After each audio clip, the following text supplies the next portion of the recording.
National flag আর এই ছবি মমতা এদের পক্ষে। রোহিঙ্গাদেরকে মমতা ব্যানার্জি আশ্রয় দিতে চান, ফেক আধার কার্ড, ফেক এপিক কার্ড বানিয়ে দিয়েছেন গোটা ভারতকে শেষ করছেন মমতা ব্যানার্জি।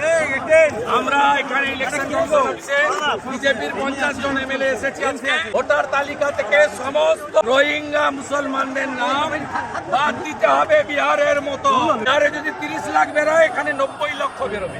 আমরা কোন ভারতীয়র বিরুদ্ধে নই, হিন্দু, মুসলিম, শিখ, খ্রিস্টান, জৈন, পার্সি, বুদ্ধিস্ট কারোর বিরুদ্ধে নেই, কিন্তু এই বাংলায় কোন রোহিঙ্গা মুসলমানকে আমরা ভোটার তালিকায় থাকতে দেব না। একটাও রোহিঙ্গা মুসলমানের নাম ভোটার তালিকায় রাখা যাবে না, যাবে না, যাবে না। বাংলা হান্টের আরো খবর দেখতে নজর রাখুন। বাংলা খবর মানেই বাংলা হান্ট।